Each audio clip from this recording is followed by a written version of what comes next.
Thank you guys for coming. So this is our first ever, what we're calling Fireside Chat. We are basically just, the idea is to have um, a couple or maybe more than a couple people in the future having a conversation and let people kind of listen in. It can be, you can stick your earbud in your ear and be, doing your chores or driving or whatever and still kind of participate or listen in on what's going on at school. Um, so for this time, the people involved in the conversation are myself, Cassie, and Katie McBride. And Katie is a parent, has been with us. I was looking it up, Katie. I did not realize that your kids have been here for 3 years. Is that right? Yeah, Yeah, yeah, that the time has flown. I can't it's believe that. crazy. Yeah. And have been enrolled in the virtual program. So I'm just kind of going to go over what we're doing today and then we'll jump into it. So, and we are recording this.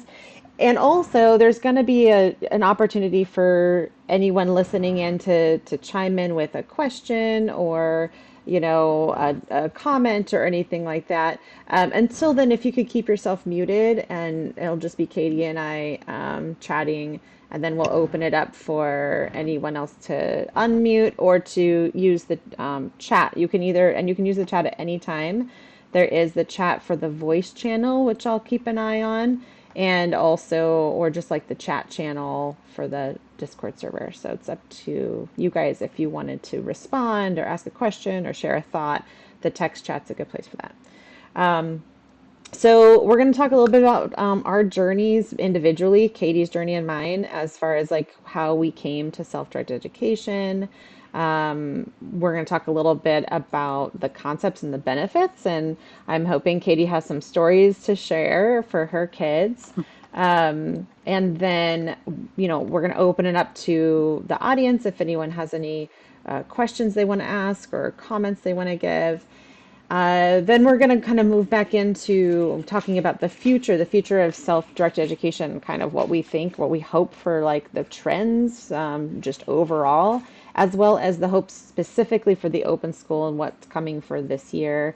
At the end, we'll share some updates for the school and open it up again for any Q&A or closing remarks or anything from you guys. So that's kind of the plan for today. It's funny, it's called Fireside Chat. Like, I think it's going to be, make more sense in the winter when it feels like we're going to sit next to a fireside. But I love the idea of just like kind of coming together as a community and listening in and participating in this. Um, I think maybe people know me pretty well, but Katie, would you give a little introduction of yourself? Yeah. I'm Katie. My kids are Eric and Carson. Um, I also have an adult kiddo named Emily. Um, Eric is 16 and Carson is 12. And yeah, this will be our fourth year with the open school. Yeah. Um, I'm um, I'm permanently disabled due to a medical condition, so I'm home with my kiddos all the time. Um, and yeah, it's kind of where we're at. Yeah. All right. Well, thanks. And you live, can you share where you live? Oh, yeah, we live just outside of Seattle. All right. In Washington.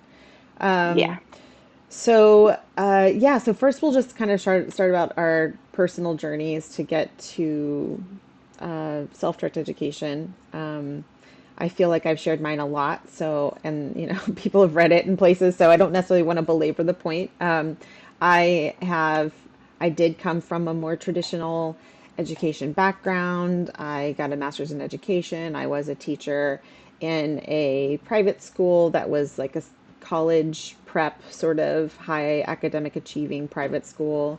Um, while I also was getting my master's, and my world just sort of collided with the concepts of Summerhill and self-directed education that I was reading about in one of my classes. And it just shifted my assumptions about what childhood is for, or what education can be, what it means, like just really it's the basic assumptions of even why we have schools and what they should be for, what education should do. Um, and so that planted the seed back in 2004 or so. And I uh, started that journey of researching and I don't even think there was YouTube at the time. I don't think YouTube existed. I'm not sure, but it was, I remember reading a lot of articles and books and looking at websites and things like that. And then being able to visit Summerhill in England really cemented for me that as an educator, I I felt like I would be stifling myself and my students by doing anything other than self-directed education, like really being involved in a place where the kids are given dignity and respect and treated as human beings with their own goals and interests and journeys, and wanting to support that for them and what that looks like. It's so individual. We just never know what path anybody's going to take, and honoring that was really important to me. So our life brought us here to Orange County, and I, kind of always had that. I want to start a school like Summerhill. I want to start a school that supports kids in this way. And we landed in a place that one didn't exist, and so I'm a little bit of a act first, think later person sometimes, and so I just said, well, I'm doing it myself, and and I started a website, started having informational sessions, finding other people who shared my vision for how kids should be treated, and was able to cobble together a community at the beginning of people who shared this vision. And as most of you know, we did not plan to start a virtual program. That was not in the original idea, but I think we're pretty good at seeing opportunities when there's obstacles, and we felt that way about the pandemic, that it was an opportunity to do something new. And I'm really proud of what everyone has done, and all of the staff and all of the work and all the kids in the virtual program. And your kids, Katie, were some of the first, really. I mean, in 2021, we started the virtual program in 2020, but it was pretty rough and ready. Like it was not very fleshed out, and we really had to that year was about figuring things out.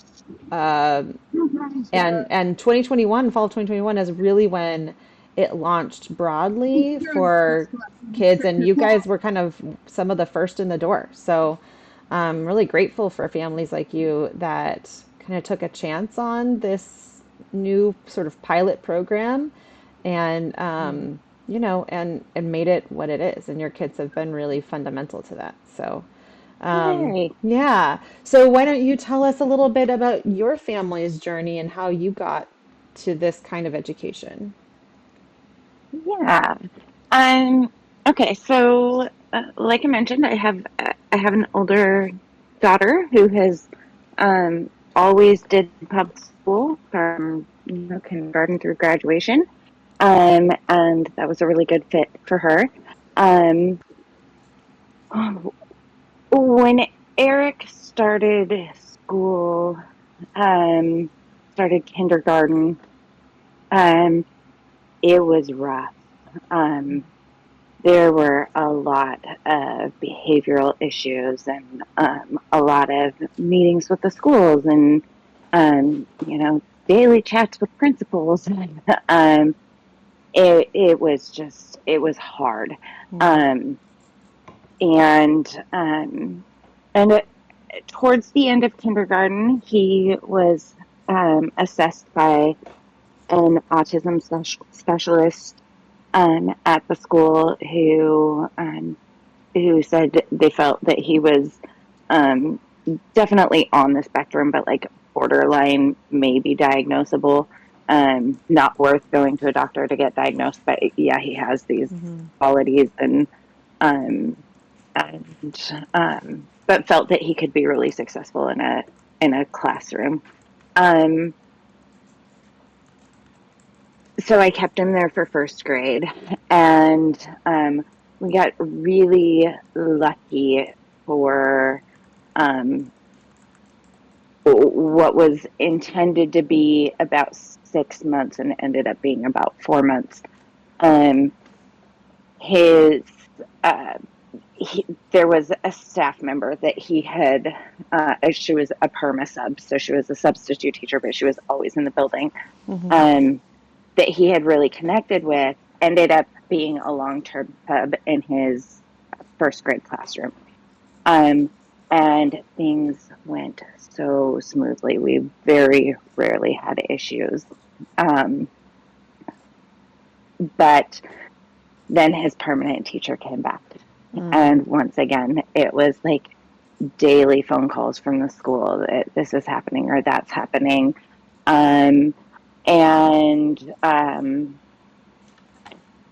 had an issue with the counselor at the school where one of my sisters witnessed the counselor being very physical with Eric Oh in a way no. that was just not okay.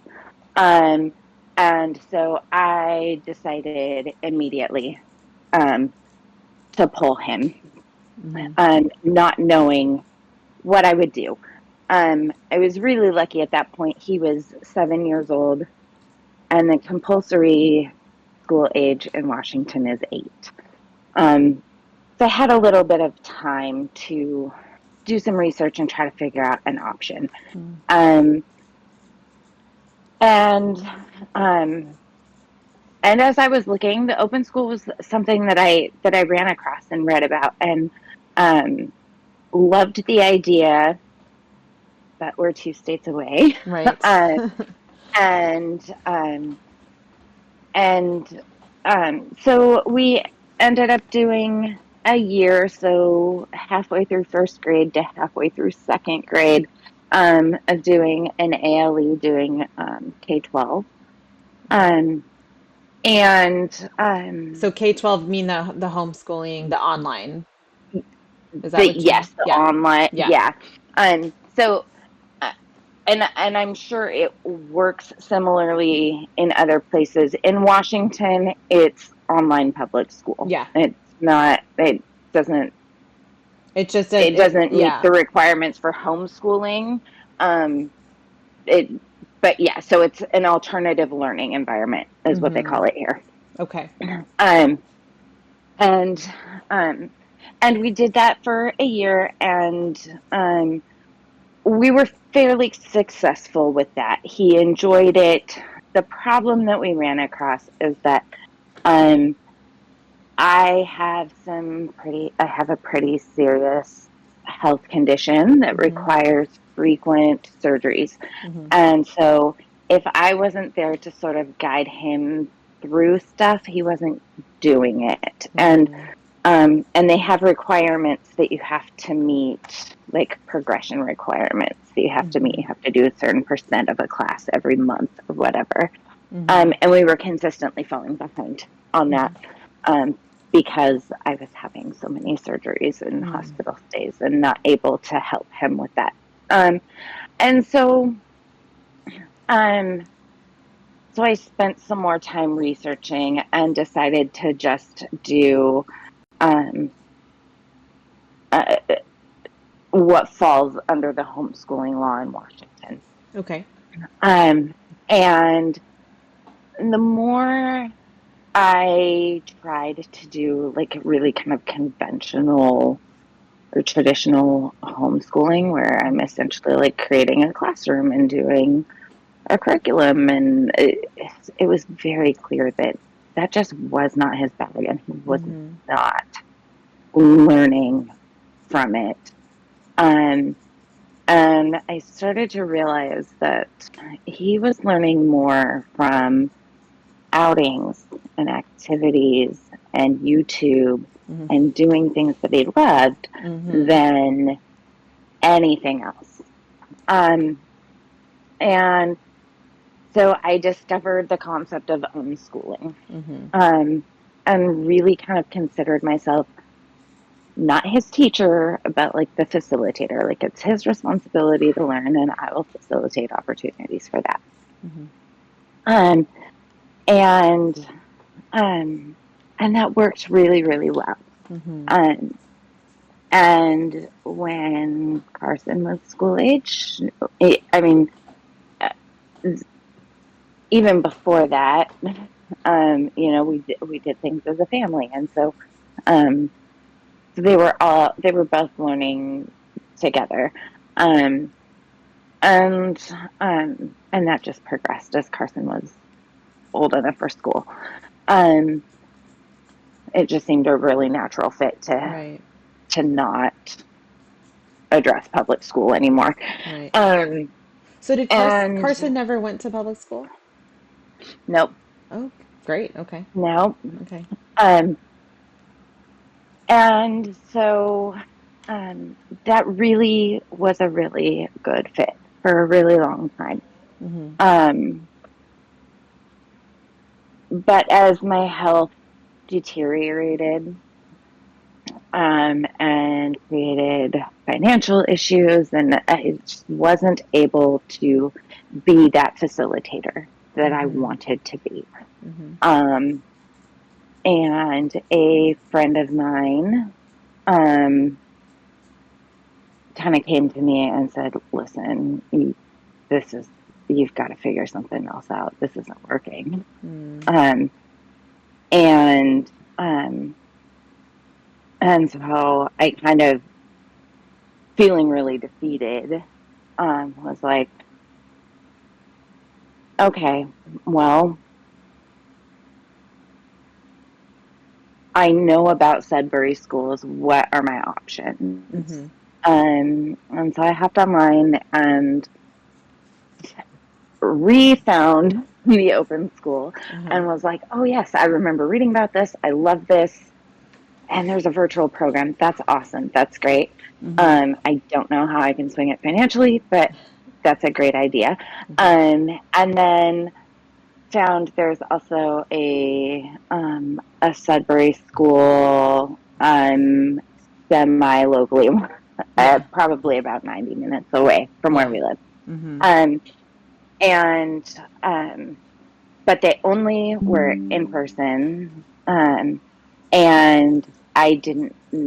I felt like I can't commit to driving 3 hours every day Mm-hmm. That's a to lot. drop off and pick up, and um, if I can't spend 3 hours a day facilitating my kids' uh, education when we're in a home together, I don't know that I can do the driving.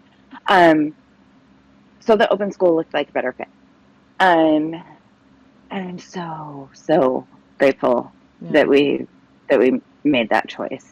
Yeah. I Um, am we too. we just we discussed the possibility of public school, and I just really felt strongly that with their background going into for the first time, a traditional school was gonna be rough. I didn't think it was a wise decision. Yeah. What Um, it's interesting, so there's a couple things I about your story that I think highlight a little bit of what a lot of us experience or think about with with public school, for example, with Eric having that one teacher that was great and really connected with him and got him, and mhm, one of the things that I remember, like, I had those great teachers. I think we all did. Like, all of us have that those mhm, people that we could point to, like they cared about us and we knew it. And I think yep, what bothered me as an educator was that those people are sort of in spite of the system. Like, those good teachers are there and we get so lucky when we find them. They're not the yeah, norm, you know? And the yeah, system doesn't create those relationships. It doesn't create those opportunities. Those people mhm, have to do it in spite of what the system's doing. And yes, so I really want, like, one thing that really drew me to like a self-directed like community model, this democratic, we're doing this together, but like yes, we're all supporting each other, but it's in this community, is that the system prefers relationship. Like this is a system that honors that, and so you're more likely, yeah, we can have, still personalities matter and staff matter and who our staff are matter, Right. but the system and the hiring and what we're hiring for is about people who care and connect, and not Yeah. can you, teach a lesson plan and create, make tests and Right. whatever. And so Right. I, yeah, I think it's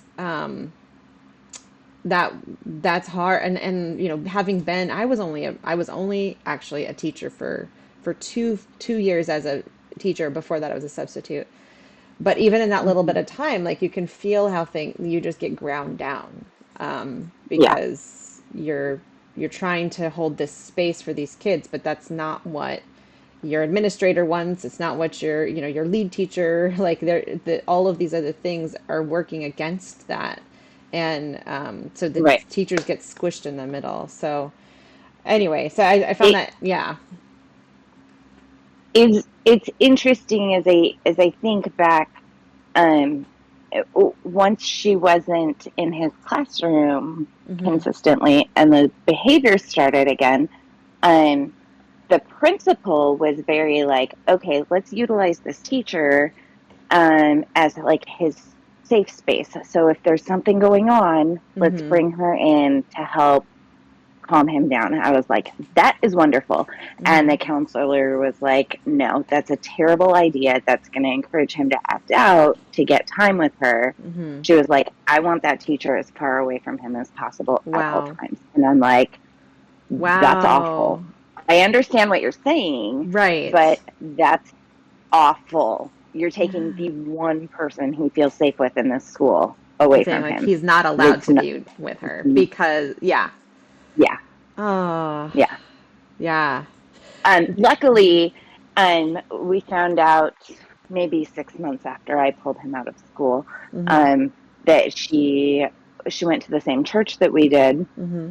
um, and they still have contact and are really Oh, close. So oh, that's well, that's a happy ending. That's good to know. yes, for sure. Yeah. So I think, kind of moving in, this is a good segue into just sort of the benefits, and like what is it that self-directed, I think sometimes we define ourselves, or it's easy to define self-directed education and what it isn't, like, oh, it's not Hmm. coercive, it's not, there's not classes and a top-down structure and blah blah blah, but talking about what it is and what the benefits of it are, I think are really important. So and I will say one of the themes that our staff have had, we've talked about this over and over this year, is about community. And it might be a word that I think my husband cringes sometimes because I say the word a lot. Because you're like, oh, community again. But that's the point of this, right? Like we all could, if you just want to do your own thing, like you can do your own thing. But Yeah. we're doing this together. And that community aspect, the fact that your kids are in, I almost like to think of it as a village, Hmm. and which is, again, a real cheesy, cringy thing to say, but you've got all the different people in the village. You've got, and they're people that are slightly different ages than you. They're coming from different backgrounds. You've got the older people, the staff, the parents. We're the elders, and Hmm. you've got the Lexies who are sort of the older, you know, between the kids and the adults, and can kind of, give some like show the path to the younger kids. And Right. that benefit of being in community with other people, and even in the virtual Hmm. space, like these kids are making meaningful connections and have adults who Yeah. truly care about them, even if we've never met them in person. And I swear, Katie, when I met Carson in person, oh, it was so sweet. Like it was honestly like very gratifying. Like as as someone who's Yay. been in their life for 3 years, and being able to give them a big hug and see, that's, I loved that. Like that, I honestly, Yeah. Camp IRL was, it's like we got to do more of this. But but these are meaningful connections, and so then this, Yeah. the what these kids are getting and what we're getting, like, this is the benefits extend to the adults too. It's not just Yeah. for the kids, although they are the primary point of this, but they're Right. getting this these people who pour into them. They're getting their Right. advisor, other staff members, or older students who are like, who, I care about you, and like, who are you, and what do you want for yourself? And then them being able to really have the space to reflect and Yeah. figure out, well, what does matter to me? And I say this all the time, especially we see this, your kids, like my kid, whatever, all these kids, like, adolescence is figuring yourself out. It's trying on these different roles. It's saying, like, am I, Right. what kinds of things do I enjoy? I'll try this for a bit. Don't like that anymore. Now what? Or what, Right. even like how do I want to present myself? How do I want to be seen? What kind of, you know, um, friend do I want to be? What person in the world do I want to be? And that's what they're Yeah. figuring out right now. And if they can do that in the context of like a safe space where like all of those experiments are fine, like all those are accepted, Right. and you can try on different hats, and that's fine. And you're not going to be shamed Mhm. for anything, or annoy people or whatever. I mean, there's like, yeah, sometimes you're like, oh, Right. kids, but there's, it's safe, like it's for them to work that out. And then of course, like, that goes into their academics and their intellectual pursuits, and what is it that I want to Right. really dig into and become an expert in, and honoring that, and being able to say, like, what you, I love, like, I would love for you to talk about Eric a bit too. Both your kids have great examples of things that they've like really dove deep into. Mm-hmm. You For never, sure. right? And you like, and if we say like, well, that's not worth your time, that's, you can't make a living with that, or you Right. need to go do some more math or some more whatever reading or whatever, Right. and dismiss what it is that they are really becoming experts in, then there might be some real big loss in something that Yeah. they, honestly can. So I would, yeah, Yeah. like, can you share a little bit about your kids and what, stories about how they've grown or their experiences while they've been at the Yeah. school? Yeah. So I think, you know, when you make a decision to homeschool or to um it this seems to have surrounded homeschooling, which Hmm. people seem to think that that's what we're still doing. Um and to some degree that kind of may be true as they're doing it They at are at home. home, yes. Um but um I think like people's knee jerk reaction is, what about socialization? How Hmm. will they ever be socialized? Um, and um, I always kind of had my knee jerk response to that. Um, but I think you look at both of my kids, but like Eric, that first year had a really hard time. Um, and like learning how to like appropriately communicate and deal with Mm. um, conflict and I think he kind of got himself to the point where he was like, I don't want to interact with other people Mm. because um because it's just creating problems if I speak my mind or whatever. Um and um I'm so grateful that he's had um staff and other students who've been able to kind of come behind him and support him into jumping back into having relationships with people, um, and learning how to manage some of those social issues that come up. Um, and I find myself still kind of continuously learning about it. Like, um, I've been hearing about Lexi from Carson for quite a while. I was very well aware that Lexi is part of Carson's friend group. Mm-hmm. I was not aware whatsoever that Eric and Lexi had connected and that Lexi was helping support Eric. And I really appreciate it, like, Mm-hmm. hugely. Um, and she's been such a positive support for both of them. Um, I think in terms of like what they've sort of uh, focused on a bit, I guess. Um, I, Eric is 100% the techie kid. He's Mm-hmm. very, very, very, very, very, very into Clone Hero, which is Mm-hmm. sort of an open source version of Guitar Hero, um, which has led to um, learning how to hack the game and learning how to build the guitars and a lot um, that has there's a lot that's come out of him Mm-hmm. focusing on that.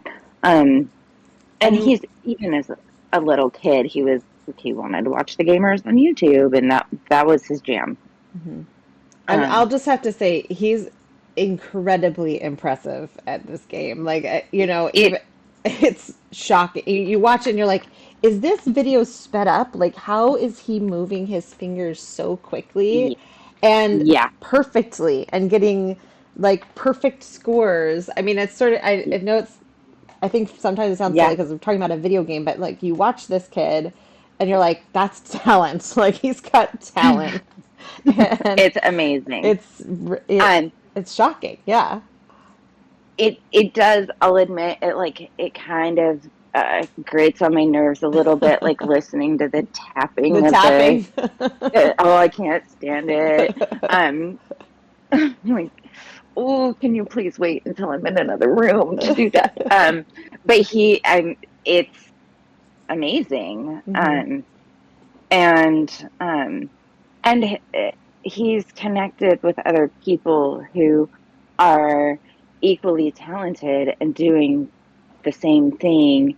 And he's been able to find community in that as well, Hmm. which is amazing. Yeah. Um, Carson is a very different kid. Hmm. Um, Carson is 12 and um, and um, is really she Carson is really coming into their own in with their makeup. That's like a Hmm. big thing right now. I think also like trying to find a really solid sense of identity. Hmm. Um, um,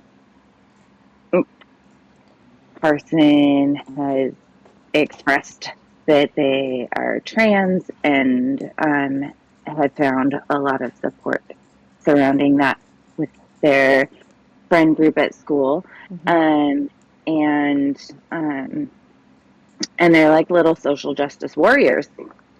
Uh, they have very strong ideas and opinions about what the world should be like and how people should treat them. Hmm. Um, and um, and that can be fun to watch. Hmm. Uh, it it creates challenges at times, but Right. uh, but um, a I'm enjoying watching that identity grow and shift and Hmm. change just a little bit here and there. Um, and and Carson is I I have my oldest daughter is my like uh English literature kind of a kid. Mm-hmm. Eric is my techie kid, and Carson is my artistic kid. Mm-hmm. So really spent a lot of time doing a lot of drawing, painting, digital art kind of stuff. And now is using a lot of that digital art to inspire the makeup stuff. And then Mm-hmm. makeup stuff to me is like equally impressive to Yes. Eric's clone hero. Like Carson is creating characters with their face Mm-hmm. and makeup, and eh, there's no way I don't think that I could do half of what Yeah. they do. It's consistently amazing to me. Yeah. It is amazing. Now I'm wondering how many makeup stains you have on all over your house or or like on their clothes, but they are, I mean, Yeah, Carson. it does create problems sometimes. But the honestly, Um, the photos of the makeup and the things that they've made that are, it's not just like, oh, look at my pretty eyeshadow. Like no, this is a it's full, sometimes almost all the way down to shoulders, right? Like they do a full face and shoulders like art project on their body. yeah, and Yeah. it can easily take an hour or two to Yeah. get a look done. Yeah. And it's funny, we've talked about like, okay, you're incredibly talented with this. You should consider maybe being a makeup artist. Hmm. And they're like, yeah, I have no interest in that. I'm like, but Oh, you do. right. But look at You're what you're doing it doing. every day, Yeah. doing it on your face. Yeah. Um, Yeah. it'll be interesting to see where that takes them. Yeah. So and Well, and yeah. I will say, like, I know we live in a multi-generational home, so Hmm. we live with my mom and my stepdad and my sister and her daughter, and um, it, my parents have kind of like, I don't think they like the makeup stuff, Mm. um, but they kind of accept it, um, and uh, it, and I think they just kind of have this view that like that's weird. Why would you want to go out looking like that? Hmm. Um, and but um, I've noticed like a shift in my mom as my mom has taken Carson to the grocery store Okay. in that full face, whatever, whether it's the zombie look or Yeah. whatever it is today. Um, that kid gets compliments Hmm. left and right at the grocery store. Um, and I think the first many several times it happened, I think it surprised my mom. I think my mom Mm. was expecting people to be like, "Oh, why is that kid Yeah. wearing makeup like that?" Right. Um, and really, it was like, "Oh my gosh, who did your makeup?" "Oh, I did." "Oh my Hmm. gosh, that's amazing." Yeah. You did a great job. And so I'm enjoying watching like my mom's like really maybe sort of traditional ideas on what's Mm. acceptable kind of Hmm. shift because other people are recognizing that that's talent. It's Yeah. not weird, it's talent. Right.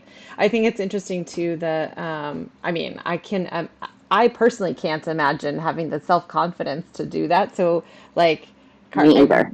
honestly, like Carson's self-confidence and just like being able to go out in the world with their, displaying their creation on their bodies like that, their body, it's just sort of impressive and Yeah. really growing that identity, that thing like that Hmm. Carson's looking for is like, who am I? And well, like this is part of who you are, is like this artist. And Hmm. you're so much of Yeah. an artist, it shows on your skin, like people Right. see it right when they see you. So Yep. that's awesome. I wanted to see if there's anybody wanted to unmute in the audience and ask any questions or share any thoughts, or There haven't been any questions in the chat or anything, so, but this is your opportunity if people had thoughts they want to share. I'll let you unmute. And I know Lexi's here. We've talked about her a couple times. We love Hola. Lexi. Hola. Yeah. I'm here. Yes. Thanks for joining us, Lexi. Sure thing. Well, I don't, maybe nobody has any thoughts right now, so we'll have more opportunities in the future. But speaking of the future, let's talk about the future.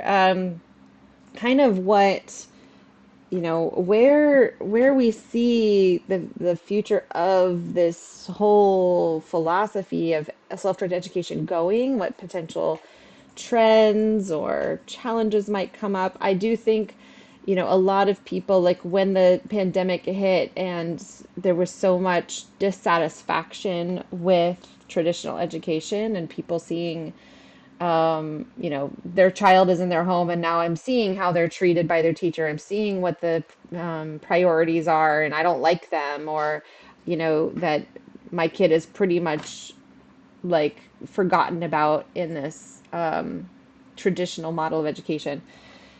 That there was, I think there was a big opportunity for self-directed education. I think there were people, like a number of people in that time that kind of started questioning the whole system and looking for alternatives.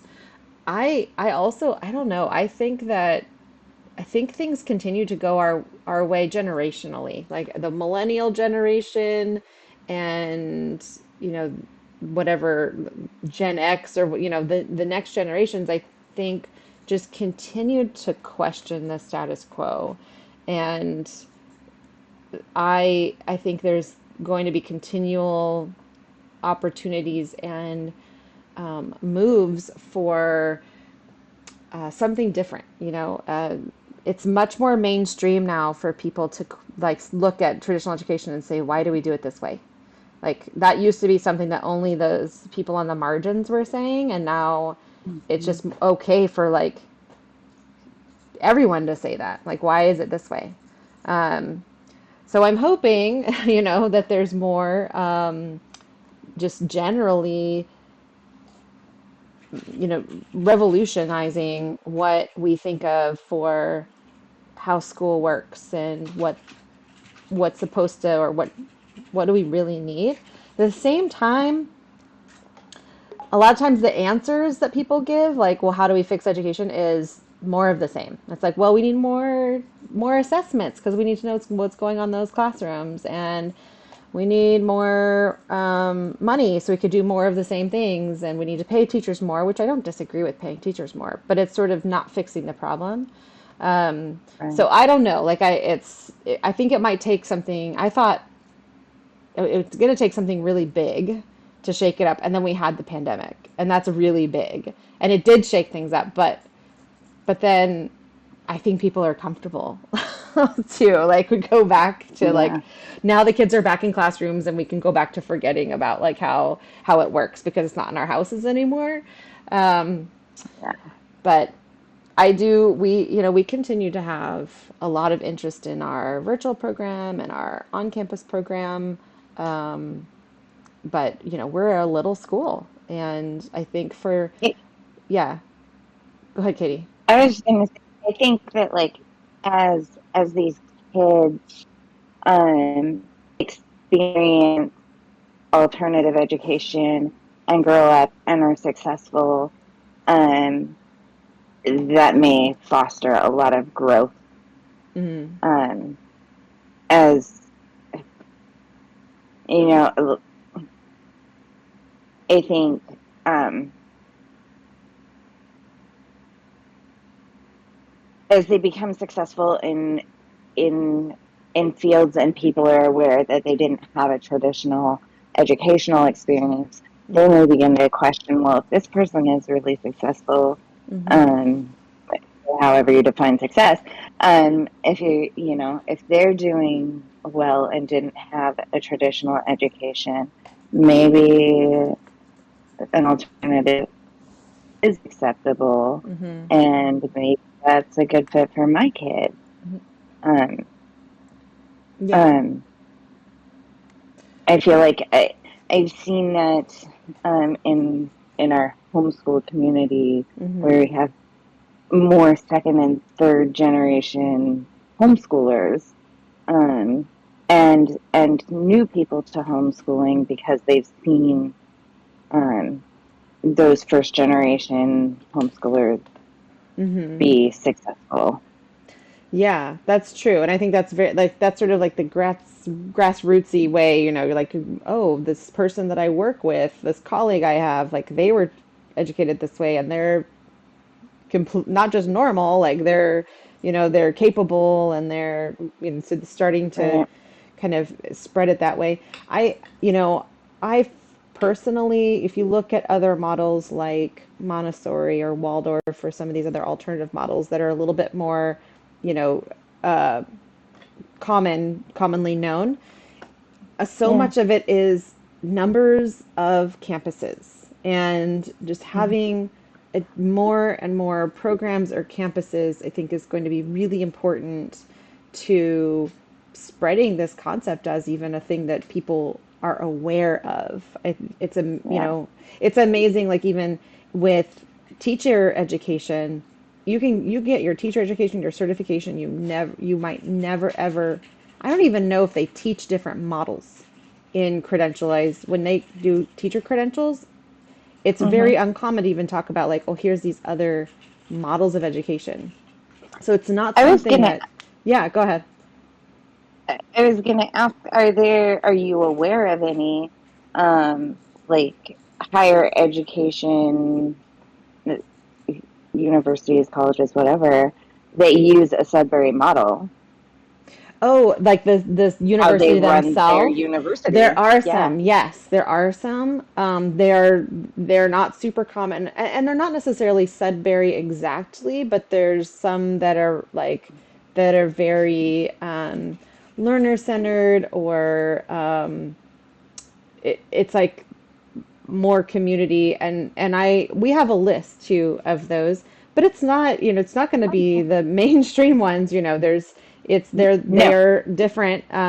There's one called Antioch in Ohio, I believe, actually, Mm-hmm. that is the whole there's it's all kind of make your own degree program. So you don't come in, there's not a prescriptive thing, but I think all of their Mm-hmm. kids do at least 1 year of work experience or something like that. So they have some kind of internship that's baked into it, but they are Mm-hmm.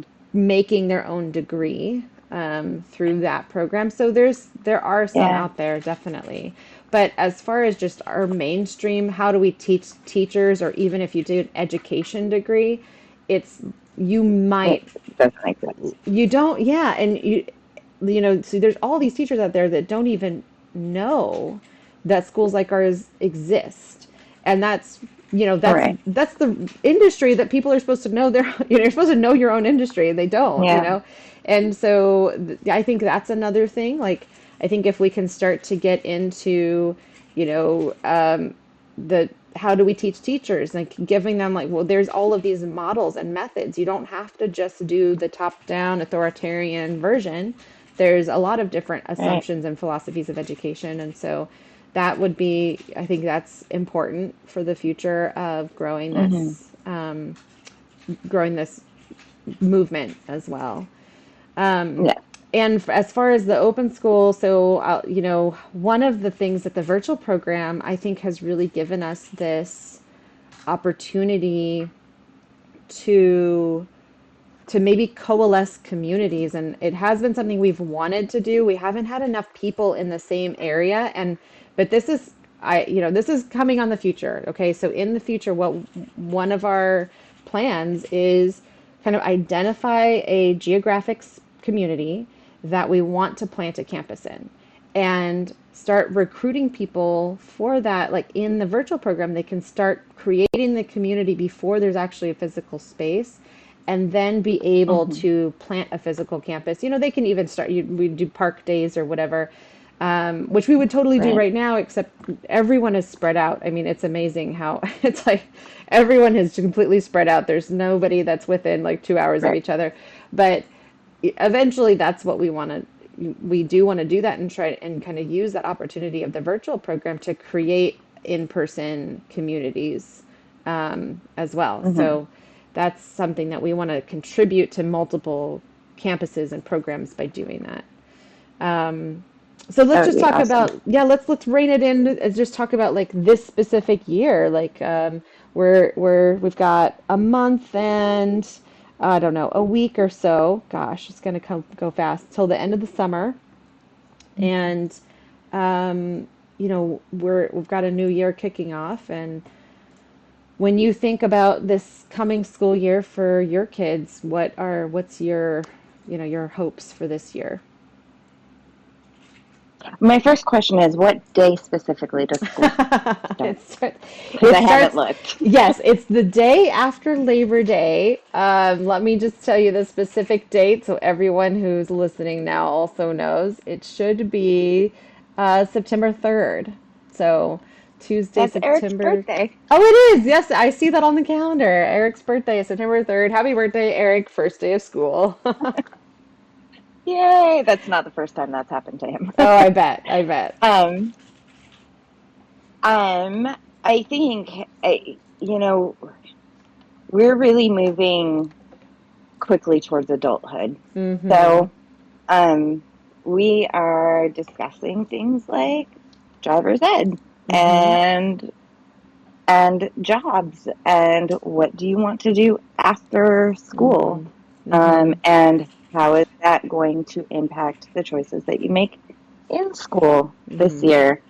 Um, and my kids are spending their summer at my sister's house in Portland, so they're like 3 hours away. Mm-hmm. Um, and so we haven't had a good opportunity to sit down and have a, a really decided discussion Mm-hmm. about. Um, we had discussed starting the diploma program last year, and he Mm-hmm. decided he didn't want to do that last year, and that he Mm-hmm. might want to do it this year. Mm-hmm. And I think, I mean, this is the opportunity. He's not Mm-hmm. going to have another one. So, Mm. um, um, I mean, he'll turn 17 on the first day of school this year. Yeah. So, um, um, by the time if he does that, by the time he's done, he'll be Mm-hmm. 3 months away from being 19. Mm-hmm. Um, um, which is exactly what it would have been had he stayed in public school. Mm-hmm. Um, so, um, so yeah, Yeah. for him, it's really going to be about making some decisions that are going to impact the rest of his life. Like, Mm. how are you going to move towards um, adulthood or graduation, Mm-hmm. and what are your plans beyond that, because those need to sort of inform what you're doing. Mm-hmm. um, with Carson, um, I'm excited to see, um, it maybe the Carson will turn 13 in October, which terrifies me,